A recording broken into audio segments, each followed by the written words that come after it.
Chapter 1 Letter from Point Lookout Hotel, Customer Relations, and a Famous Chef by Alan Brolowski. Billy Green called me the other day. She had just read last month's Letter from Point Lookout Hotel, and it reminded her of when she was chief cook and bottle washer at the Crab House snack bar. I wish more of our ex-employees and guests would jog my memory. I never did know who they are, do you? Say that the first thing to go as you get older is your memory. Being at the beginning of my 69th year, I can testify that memory is not the first to go. It does get a little hazy at times, but it is not the first. Darn it. The incident Billy reminded me of concerned two ladies up in their years, as they are wont to say, who checked into the hotel sometime in the middle of the week. They informed me that one thing they wanted most was peace and quiet. There are only 4 other rooms rented at that time. I assured our guests that peace and quiet were what we had the most of. This was not the way we had planned it, but, boy, did we have peace and quiet. We put our 2 new guests in one of our premium rooms, overlooking the Chesapeake Bay, our white sand beach, empty of human life, and off in the distance our swimming pool, mostly devoid of life, this being the middle of the week. It wasn't too long before one of the ladies came down to the desk, complaining of some noise emanating from below their room, disturbing their repose. Now, the only thing that was below their spacious accommodations was an empty dining hall. Upon investigating the dining room, I knew that I was in deep trouble. There in the dining room was the source of the disturbing noise. One couple was quietly eating an early supper. Ah, well. The trials and tribulations of an innkeeper. For the next 18 to 20 hours, I heard complaints about the TV. We had only one, and it was downstairs on the other side of the hotel. The swimming pool, where one of Sonny Forrest's groupies must have squealed when he stretched, and the cocktail lounge. A piece of ice must have fallen in a glass. Close behind was the lawn. Joe Smith was cutting it. The maids, they have to make up the bed in an adjoining room. Somebody laughed. Wish I knew what they laughed about. I sure needed a laugh about then. To get away from the incessant complaints, like the coward that I was, I sneaked over to the snack bar and told my tale of woe to Billy. Billy listened, as she always did, nodded her head, and clucked in sympathy a few times. While she was flipping 3 hamburgers, fixing a sea squab sandwich, and serving up some hot and crispy French fries, she reckoned that if I could persuade my 2 noise-beset guests to come to her domain, she would fix it for me. Man, I was willing to try anything and everything to satisfy those 2 old biddies, so I steered them down the primrose path over to where Billy held forth. There I left them, secure in the knowledge that Billy would solve our little problem. It seemed like I had just gotten back to the hotel when my 2 guests stormed into the lobby. They swept past the desk without a word and disappeared upstairs. Heck, after minutes of silence from those 2, I figured Billy had really done the trick. A few minutes later, that dream was shattered when our 2 gals came stomping down to the desk with their suitcases and checked out. When I asked them why, they just glared at me and left. To be truthful, I was glad to be rid of them, but I sure was curious as to what transpired over at the snack bar to make them leave in such a huff. As soon as I could, over to the snack bar I did go. When I walked in, Billy looked at me and said, "I can see that what I told them must have helped, huh? Now, Billy, just tell me what went on after I left them in your care. I think that is the way I asked." She explained that she listened to all their complaints. She tried to explain that some sounds were to be expected and were quite normal. When she realized that they were not satisfied with anything she said or could do for them, she suggested a place of almost absolute quiet, a place where people just do not congregate, a place where it is cool year-round, a place where their repose would not be disturbed. Eagerly they asked, "Where is this place? It is what we are looking for." So I told them to go back to Route 235, to Route 5, to Washington, D.C., and try the city morgue. They left, didn't they? Now I ask you, how could I have run the hotel without the Billies of the world? They kept me sane, and the job one hell of a lot of fun. During the last years of the hotel, we had many cooks in the kitchen. One, however, was a true chef.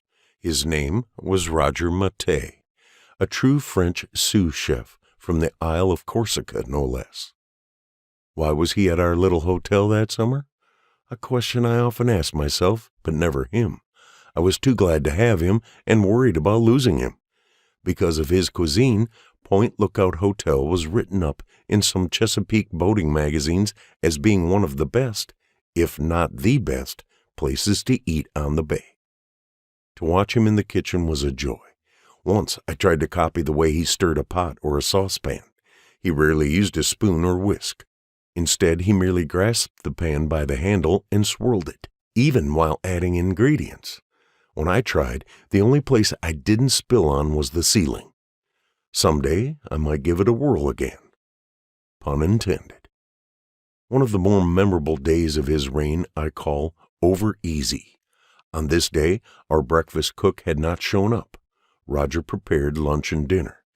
I was notified around 7 a.m., and we had just a few guests in the hotel. I went down and started to cook.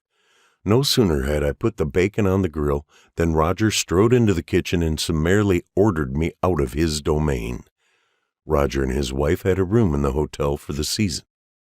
When I protested, saying that preparing lunch and dinner 7 days a week was more than enough, he approached me with a spatula in one hand and a chef's knife on the other, while sternly informing me that my place was out front with our guests. To say that I retreated to the dining room would be a reasonable assessment of my reaction to his demands.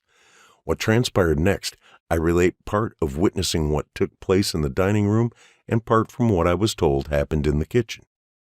Most of the guests were seated, either eating their breakfast or just about to. Jean, my wife, and I had just sat down to order when a foursome came in and was seated at a table in the very front of the room, near us. And naturally, their order was taken before ours. I do not recall what each person in that party ordered, but I do know that one man wanted 2 eggs over easy. Back in the kitchen, everything was going as smooth as silk. The party's order created no panic or disturbance of any kind. Roger had timed the orders so that all 4 would be done at precisely the same moment, as any cook worthy of his salt would do, in order for each person at the table would be served at the same time. Unseen and unnoticed by Roger as he slid the order of eggs over easy onto the plate, one of the egg yolks must have been nicked under the egg. Now it was a long walk from the stove in the kitchen, through the butler's pantry, and all the way to the front of the dining room. During the time the order was carried to the diners, a small amount of the yellow yolk had peeked out from under those eggs. When they were placed in front of the gentleman, he sent them back, requesting 2 new eggs over easy. Back in the kitchen, Roger shrugged and gave them to one of our employees, who wolfed them down. We fed all employees who lived on the grounds anyway. And so it wasn't too long before 2 eggs were prepared over easy and again slid on a plate, handed to the waitress, and off to the dining room. At this point, if you think the same thing happened to those eggs, oh boy, how right you are. Again, by the time they reached the table, a spot of telltale yellow yolk had oozed from under one of those ill-fated eggs. Yes, back they went for the second time. Roger said not one word, but went straight to work preparing 2 more eggs over easy. When they were done and on the plate, he turned to the waitress and said, "These I deliver." With that he went. He placed them on a silver platter with a cover and marched into the dining room. From my vantage point in the dining room, I was privileged to witness the whole thing. The man who had ordered the eggs over easy was facing the rear of the room, so he too saw it all. First, let me explain that Roger, as he later told me, to earn the title chef, had to work his way up from busboy, waiter, head waiter, cook, etc. Now, a chef in full regalia is a sight to see, and at this moment he was in full regalia. He had on the checkered trousers, which identified him as a French Corsican chef, the starched white chef's coat, a brilliant red bandana at his neck, and a starched pleated chef's hat. Over his right arm was carefully placed a clean napkin, and in his left hand he nimbly balanced on the silver platter carried on high.